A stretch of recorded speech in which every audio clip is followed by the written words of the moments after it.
Our dad is abusive and terrifying at times. Powerful accusations from a 15-year-old girl, especially when she's talking about her own father. He's constantly lying, and people believe his lies. Sydney Wolferts and her 13-year-old sister Danielle were on the run and hiding out with their mom when they posted YouTube videos claiming emotional abuse by their dad, Brian Wolferts.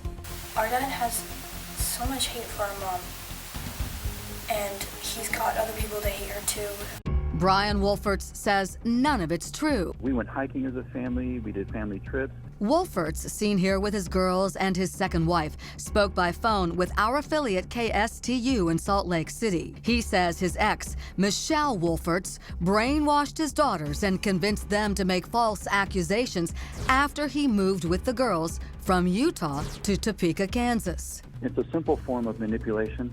If they can demonize me publicly, then it excuses their behaviors. Brian Wolferts has full legal custody and says he was devastated when his ex helped the teens disappear while visiting with their mom in July 2014. It's hard as a parent when your children are unaccounted for. There's no closure in not knowing where they are. Sydney and Danielle were in hiding for a year and a half until January. That's when police got a tip the girls, now 16 and 15, were secretly living with their mom in this apartment in Pleasant Grove, Utah. Michelle Wolferts was immediately arrested, and the daughters were taken into protective custody. I just hugged him and told him everything would be okay. Out on bail on misdemeanor charges of custodial interference, Michelle says she and her daughters were constantly on the move, claiming she stayed in hiding as long as she did to protect them. I feel like this amount of time was the only thing that would save them.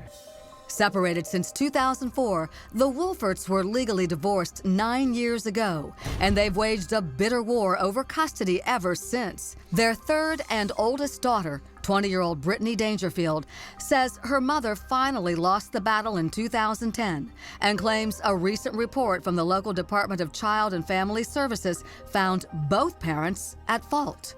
With the DCFS order, there was emotional abuse against both parents.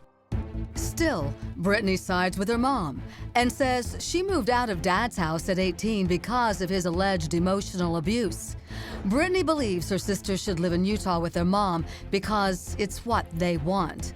But court documents show that a district judge found Michelle Wolferts uncooperative, not credible, and backed up Brian Wolferts' claim that Michelle inappropriately coached the girls. The way that it's going right now is the absolute worst case scenario. For now, Sydney and Danielle are considered flight risks, so they're being held at a local youth center. I'm sure it's hard for them. 15, 16 years old, you don't want to have to go through this. They obviously have rights. We would like them to voice those concerns to us. Right now, they won't say anything.